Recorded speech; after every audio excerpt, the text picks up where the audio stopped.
कार्तिक मास की कथा। राधे राधे मित्रों, जय श्री कृष्ण। आप सभी को कार्तिक मास की ढेर सारी शुभकामनाएं। आप सभी का दिन मंगलमय हो। भगवान श्री कृष्ण जी की कृपा सदा आप सभी पर बनी रहे। आज के अध्याय का शुभारंभ करेंगे पंचभिक्षु व्रत की कथा के साथ। वैसे तो कार्तिक मास के सभी दिनों में उपवास रखा जाता है, एक समय भोजन किया जाता है जिसे तारा भोजन कहती हैं। पूरे महीने में यदि आप सभी नियमों का पालन ना कर पाएं या जो लोग ऐसे हैं जो कार्तिक मास के नियमों का पालन नहीं कर पाते, कार्तिक स्नान ना कर पाते हों, तारा भोजन नहीं कर पाते हों, क्योंकि कार्तिक के महीने में बहुत सारी वस्तुएं ऐसी होती हैं जिनका त्याग किया जाता है। पूरे महीने में अगर आप इन वस्तुओं का त्याग ना करें, अगर आप इन वस्तुओं का त्याग ना कर पाएं, तो आपको कार्तिक मास समाप्त होने के अंतिम 5 दिन यानी कि देव उठनी एकादशी से लेकर कार्तिक पूर्णिमा के दिन तक आपको कार्तिक मास के नियमों का पालन करना चाहिए।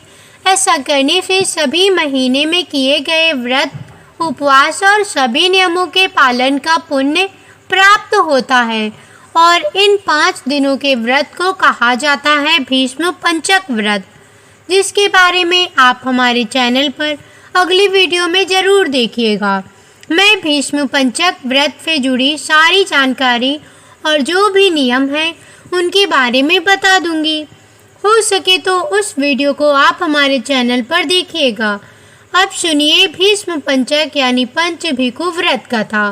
किसी गांव में एक साहूकार था। उसका एक बेटा व बहू भी थे। बहू कार्तिक माह में रोज सवेरे उठकर गंगा स्नान के लिए जाती थी। सुबह जल्दी जाती समय वह किसी भी पराये पुरुष का मुंह नहीं देखती थी। एक राजा का बेटा भी सुबह सवेरे गंगा स्नान के लिए जाता था। वह हैरान होता कि मैं इतनी जल्दी उठता हूँ स्नान के लिए, लेकिन कोई है जो मुझसे भी जल्दी उठकर नहा लेता है। कार्तिक माह के 5 दिन बचे थे कि एक दिन साहूकार की बहू तो स्नान करके वापस जा रही थी और उस समय राजा का बेटा स्नान के लिए आ रहा था। आवाज़ सुनकर वह जल्दी जल्दी जाने लगी, लेकिन जल्दबाजी में उसकी माला मोंजड़ी छूट गई। राजा के बेटे ने उसकी माला मोंजड़ी उठा ली और सोचने लगा कि जिस स्त्री की यह माला मोंजड़ी इतनी सुंदर है, वह कितनी सुंदर होगी। उसने पूरे गांव में मुनादी करवा दी कि जिसकी वह माला मोंजड़ी है, वह 5 रात मेरे पास आएगी। साहूकार के बेटे की बहू ने कहलवा दिया कि मैं 5 रात आऊँगी, लेकिन किसी को फाक भरने बैठा देना। राजा के बेटे ने एक तोते को पिंजरे में बंद कर गंगा किनारे पेड़ पर टांग दिया। बहू सुबह के समय आई, पहली पैड़ी पर पैर रखा और बोली, हे कार्तिक के ठाकुर राई दामोदर, 5 पांडु, छठी नारायण, भीखम में राजा उस पापी को नींद आ जाए। राजा के बेटे को नींद आ गई। बहू नहा धोकर चलने लगी तो तोते से बोली, शुआ शुआ तेरे घर डालूंगी हीरा, मेरी फाक भरियो वीरा। शुआ बोला कि कोई वीर भी साग भरता है क्या? वह फिर बोली, शुआ शुआ सुबह तेरे पग घालूंगी नेवर, फाक भरियो मेरे देवर।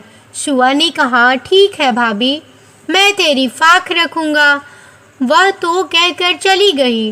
राजा का बेटा हड़बड़ा कर उठा और शुआ से पूछा, शुआ वह आई थी, कैसी थी? शुआ बोला, आभा की शी बिजली, होली की फी छल, केला की फी कामिनी, गुलाब का सा रंग। अगले दिन राजा के बेटे ने सोचा कि आज मैं अपनी उंगली में चीरा लगाऊंगा, इससे मुझे नींद नहीं आएगी।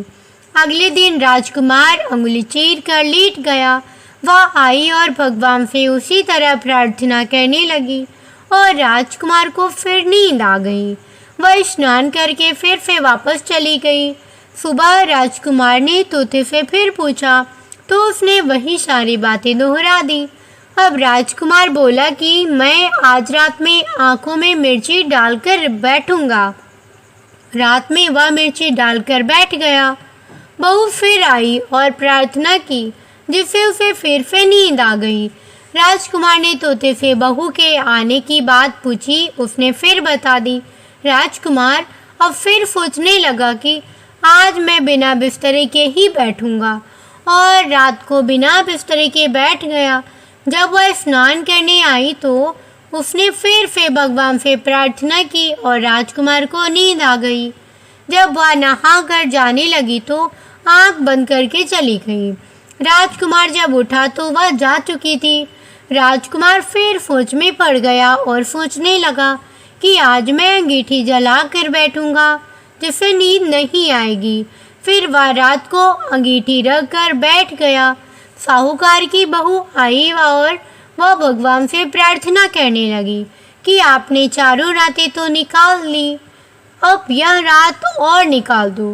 भगवान ने उसकी बात रख ली और राजकुमार को नींद आ गई। जब वह नहा कर जाने लगी तो तोते से बोली कि इस पापी को कह देना कि 5 रातें पूरी हो चुकी हैं। वह मेरे मोतियों की माला मेरे घर भिजवा दी। सुबह राजकुमार की आंखें खुली तो उसने तोते से पूछा कि क्या वह आई थी। तब तोते ने कहा, हाँ वह आई थी और उसने अपनी माला मंगवाई है। यह सुनकर राजकुमार सोचने लगा कि वह तो सच्ची थी, तभी तो भगवान ने भी उसका सत्य रखा, सम्मान किया। कुछ समय के बाद राजकुमार को कोढ़ हो गया। राजा ने ब्राह्मण को बुलाकर पूछा कि मेरे बेटे का शरीर क्यों जल रहा है। ब्राह्मण ने विस्तार से सारी बातें राजा को बताई कि इसने क्या किया था। ब्राह्मण ने कहा कि इसने पतिव्रता स्त्री पर बुरी नज़र डाली, इसलिए यह इस रोग से पीड़ित हुआ है। राजा ने इसके ठीक होने का उपाय पूछा तो ब्राह्मण ने कहा कि यह उस साहूकार की बहू को धर्म की बहन बनाए और रोज उसके नहाए हुए जल से या स्नान करे, तब यह ठीक हो सकता है। राजा साहूकार की बहू की माला लेकर साहूकार के घर गया और बोला कि यह माला आपकी पुत्र वधू की है, इसीलिए लो और आपकी बहू के नहाए हुए जल से मेरे बेटे को नहला दो। साहूकार बोला कि वह तो किसी पराये पुरुष का मुंह तक नहीं देखती, आप उसे इस नाली पर बिठा दो। जब वह ऊपर नहाएगी तब नीचे इस नाली के पानी से आपका पुत्र नहा लेगा।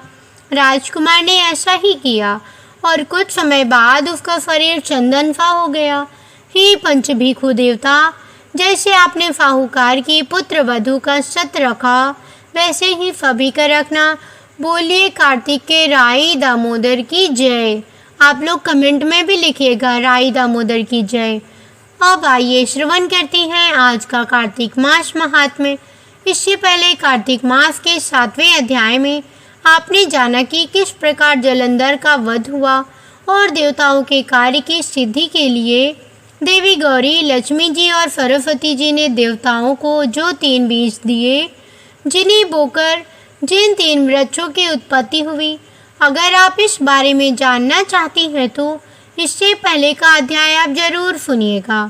देवर्षि नारद से इतनी कथा सुनने के पश्चात महाराज पृथु ने देवर्षि नारद से विनती की, हे महामुनि, आपने कार्तिक मास में विष्णु भगवान की पूजा का महात्म्य सुनाया। इस मास में यदि अन्य किसी देवता का पूजन या व्रत होता हो तो वह भी कहिए। तब नारद जी बोले, हे राजन, अश्विन शुक्ल पूर्णिमा को ब्रह्मा जी का व्रत, कार्तिक कृष्ण चतुर्थी को गणेश जी का तथा अष्टमी व अमावस्या को लक्ष्मी जी का व्रत किया जाता है। जो कुंवारी कन्याएं कार्तिक मास में चतुर्थी को गणेश जी का कर्क चतुर्थी व्रत करती हैं, उन्हें सुयोग्य वर अर्थात पति मिलता है। यदि विवाहित स्त्री इस व्रत को करे तो उसका सुहाग अटल रहता है। प्रातःकाल स्नान आदि से निवृत्त हो चंदन आदि से श्री गणेश जी का पूजन करें। फिर सायंकाल गणेश जी का पूजन करके चंद्रमा का उदय होने पर उसको अर्घ्य देवें। तत्पश्चात उत्सव मनाते हुए भोजन करें। सधवा स्त्रियों को अपने सुहाग की रक्षा के लिए यह व्रत अवश्य करना चाहिए। कर्क चतुर्थी व्रत के महात्मा का वर्णन करते हुए नारद जी ने कहा, हे राजा पृथु, अब इस व्रत का एक इतिहास हम तुमको सुनाते हैं, ध्यान पूर्वक सुनो। भद्रावती नगरी में सुधर्मा नाम का एक राजा था। उसके रविदत्त, सुशर्मा, जय शर्मा और सुशोभन नाम के 4 पुत्र तथा वीरमती नामक एक कन्या थी। सुधर्मा ने अपनी कन्या का विवाह देवव्रत के साथ किया। वे दोनों प्रेम पूर्वक रहने लगे। एक दिन अचानक घर पर सर्प द्वारा काटे जाने से देवव्रत की मृत्यु हो गई। यह देखकर वीरमती जोर जोर से रोने लगी। आवाज़ सुनकर उसके माता पिता, चारों भाई तथा पूर्ववासी भी वहां पर आ गए और देवव्रत को मरा हुआ देखकर समस्त नगर दुख के सागर में डूब गया। उसी समय दुखों को दूर करने वाले महर्षि पुलस्त्य मुनि अचानक वहां पर आ पहुँचे। राजा ने हाथ जोड़कर विनय पूर्वक उनसे पूछा, हे महात्मन, किस पाप के कारण मेरी यह कन्या विधवा हुई है?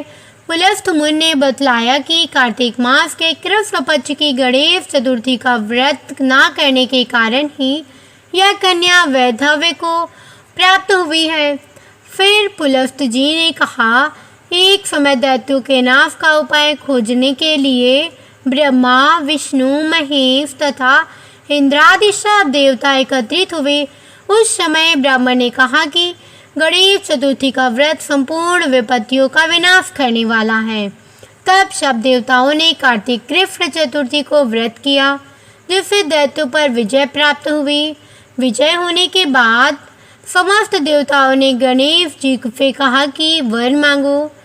तब गणेश जी ने कहा कि जो स्त्री कार्तिक कृष्ण चतुर्थी का व्रत करे उसका पति चिरंजीवी तथा जो ना करे वह विधवा हो।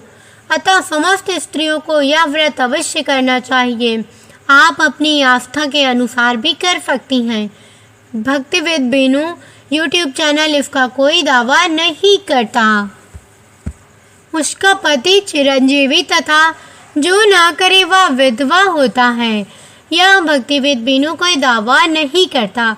अतः समस्त स्त्रियों को यह व्रत अवश्य करना चाहिए। हे राजन, तुम्हारी कन्या ने इस व्रत को नहीं किया था, इसी कारण यह विधवा हुई है। यदि अब भी यह व्रत को करे तो उसका मृत पति जीवित हो सकता है। इतना कहकर पुलस्त्य मुनि चले गए। तब राजा ने अपनी जामाता का शरीर तेल में सुरक्षित रखवा दिया। इसके बाद जब कार्तिक मास आया तो उसकी कन्या ने विधिवत व्रत करके उद्यापन में ब्राह्मणों को दान दक्षिणा देकर उन्हें संतुष्ट किया, जिसके प्रभाव से उसका मृतक पति पुनः जीवित हो गया। नारद जी कहती हैं, हे पृथु, सौभाग्यवती स्त्रियों को अपने सुहाग की रक्षा तथा संतान प्राप्ति के लिए यह व्रत अवश्य करना चाहिए। आगे का वृतांत आप अगले अध्याय में सुनेंगे। यह थी कार्तिक मास के 8वें अध्याय की संपूर्ण कथा। कैसी लगी कमेंट करके अवश्य बताइएगा। मिलती हुई एक ऐसी ही धार्मिक और रोचक कथा के साथ, तब तक के लिए जय बजरंगबली। राम राम।